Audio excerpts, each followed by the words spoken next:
Now in this module, we're going to go over domain forwarding.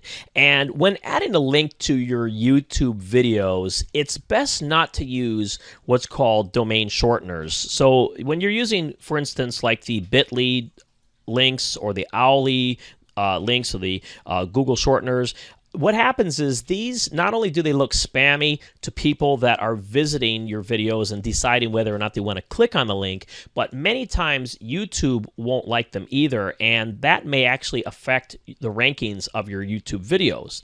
So it's suggested that you actually buy a cheap domain name. So I'm going to highlight the word cheap, and then what you're going to do is redirect that domain name to the offer that you're promoting. So for instance, if you do a search in Google, as I just did a little bit ago, for cheap domains, you'll see immediately that you're going to have plenty of options come up, and you can get a cheap domain name from GoDaddy, for instance, for as little as 99 cents. You can get them from several companies. Here's even another one, the third one down in the ads right there, and it's as cheap as 50 cents. So, I wouldn't even purchase these for any more length than, say, 1 year. That's about as long as I would purchase one of these domain names for, and because we're in and out of many of these niches very quickly. So a year from now, Raspberry ketones may not even be the thing to be in anymore. So you could always, of course, renew the domain name, but like I say, 1 year is about as far as we go. And I'm going to show you some examples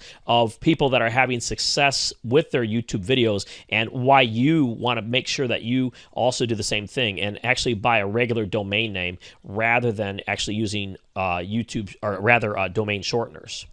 Now, if you take a look at the 3 videos that we had used in the example in the other module, you can see where actually when you scroll down into where they actually have their links, that if you're going with a detective route like we told you that you should do, you're noticing that right here they are not using domain shorteners. So that's why I'm saying the same thing with you. You do not want to use domain shorteners. What I would do is spend the 99 cents and go ahead and get a domain name. But when you're getting a domain name that you're going to purchase, you want to use one that actually has whatever you're promoting. For instance, this one's about raspberry ketone. So you want that keyword in the domain name. So if you can see right here, what they did was they purchased the domain name called certified raspberry ketones.com. And that's another thing too. If you can get the .com, you're always better off because it's much more trusted by your visitors than your .infos and your .nets, .orgs, and all those other crazy extensions that they have out nowadays. So even if you take a look at this next video here, same thing. What are they doing? They're using the keyword in the domain name, and they're just adding something either before or after it. So this one, for example, is raspberry ketones special.com, okay? And then if you take a look at this one here, and this one is raspberry ketones USA.com. So what are the 3 things that they all have in common? They're all .com. They all have the keyword in them, and all 3 of these are ranking really well, actually, in YouTube because they're getting a ton of views. As you can see, again, this one has 1 million views, and it's not too long, since October 11th, 2012. This one here has got 306,000 views since right around the same time, October 1st, 2012.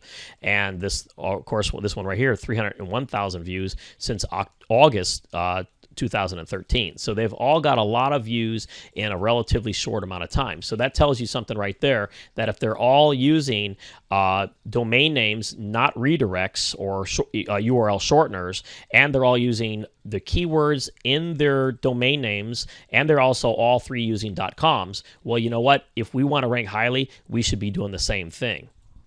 Now, forwarding a domain is really easy through GoDaddy. Now, obviously, there's so many different companies out there, but my primary one that I use is GoDaddy, so I'm going to use that one to show you. And I suggest you use GoDaddy as well because, their domains are pretty cheap. For 99 cents, you can't beat the prices, and they have very, very good customer service, which is another great thing. So, if you have a question about how to do domain forwarding, somebody's going to answer the phone usually 24 hours a day over there. And not only that, but they're going to walk you through step by step just how easy it is. But all you simply got to do is go into your account and then click on domains where the launch button is, okay? And then right after that, then here's the next step, is right here is under the word forward, okay? So you simply want to go ahead and then click on that, and then after you click forward, then you're simply going to take the link from the CPA offer, and you're going to put it in this spot right over here where it says add forwarding, and it's going to say forward to what. So what you're going to do is you're simply going to go ahead and put that link from the CPA offer in there, and then after you do that, what I would always suggest that you do is to click on the preview button. Okay, so once you click on the preview button, you could actually see what's coming up on the screen.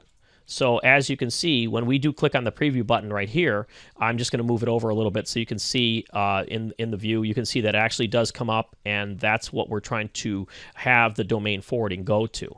And after that works fine, then you're simply going to go ahead, and then it's going to say, you know, do you want to forward only, or do you want to forward with masking? Now, I don't prefer to use masking. Some people do.